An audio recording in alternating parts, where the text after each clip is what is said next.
In the previous video, we learned how to use a pen tool. Now let's do an exercise where we prepare a product image cutout for Amazon.com. Amazon.com have strict guidelines on the kind of images they accept. So for their main product image, they want the product to be shown on its own, so it has to be a cutout. The cutout should be on a pure white backdrop. The product should fit at least 85% of the image area. The image file should be at least 1000 pixels on the short side, and then image should be saved as either a tiff, jpeg, gif, or a png file. So let's start by making a path around this trainer. So I'm going to zoom in like this, and I will start from here. So I click, and then again I click and hold, and I can drag out to make a curve and then go up. And whilst I'm doing this, I think to prevent from getting a halo later on, I may just very slightly cut into the trainer. So again, like this. And now, because I'm going to change the direction, I press and hold the Option key like this. So I point the handle in the new direction like this. And then I make another point like this. Then follow the shape like this. And now I have a bit of trainer that is sticking out from behind, and I think that the profile would look better if I simply cut this off. So I'm not going to follow the outline fully. In this part, I'm just going to do it like this. So I'm basically trimming this bit out.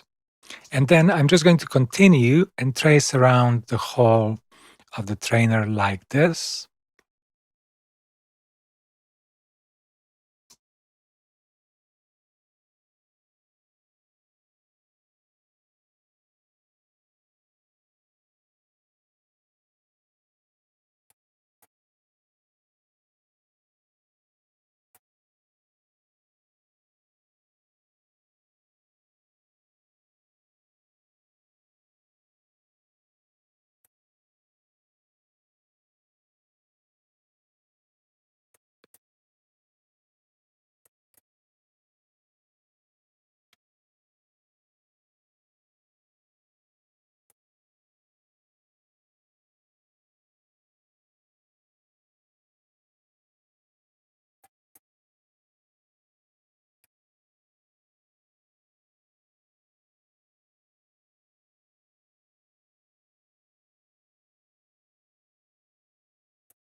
Now I'm going to zoom in to make this as precise as possible, like this.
And then finally, I will go back and take out this area as well.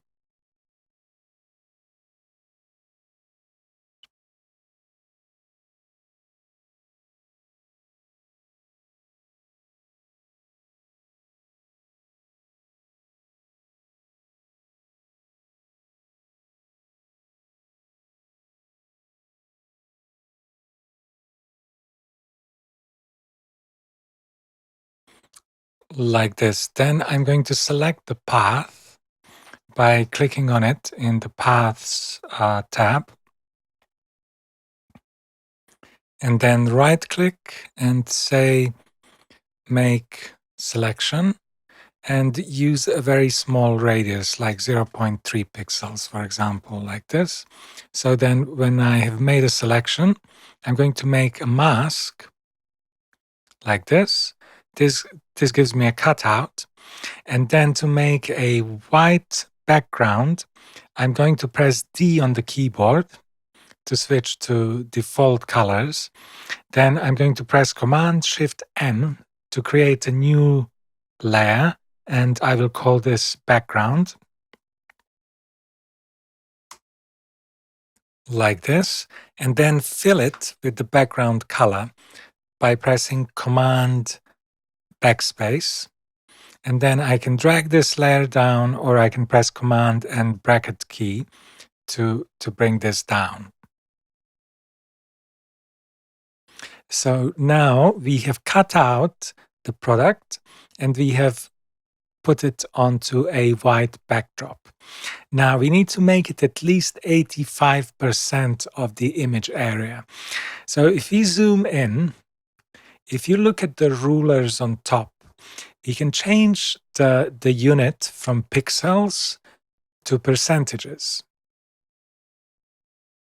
If I now take out a couple of rulers, so I'm going to drag them out and set them to 7% on this side, and then 93% on the other side.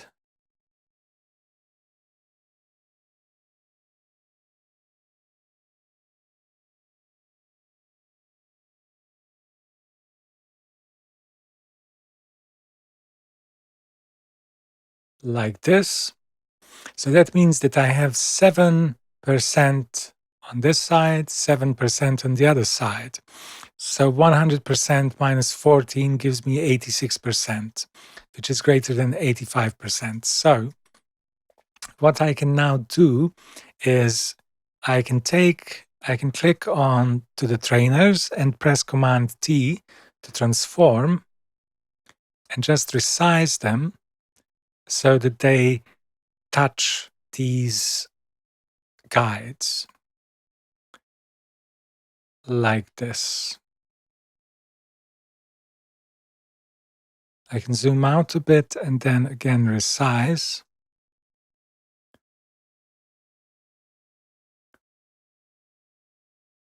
I can also turn off snapping to make it easier for me to adjust the position precisely.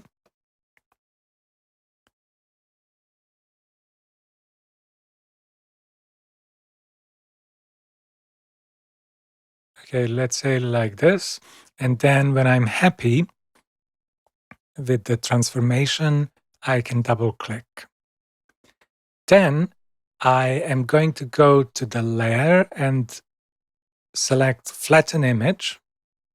I can also go to view and guides and then clear guides because I no longer need them. And then we said that the image needs to be at least 1000 pixels on the shorter side. So we can go to image size, or you can press Command Option I on the keyboard. So for example, for the width, we can set something like, let's say 2000 pixels, because this image is actually quite high resolution. So it's a very large file size, which we may not necessarily need. I think 2000 pixels on the longer side adheres to their specifications. So we can just set it like this. You click OK. Now, because we said that we are preparing this file for Amazon.com, so this means that the image will be published online, we should also go and convert this image to the sRGB color space. So because it's now Adobe RGB, we should convert it to sRGB because this is the color space that all browsers support. We click OK, and then we can go Command-Shift-S to save as. Save this as a JPEG and make sure that we have this profile embedded, and then you can click Save. Now in my instance, I'm going to replace the existing document like this. So now our file is ready to be published and it meets all of the Amazon's specifications.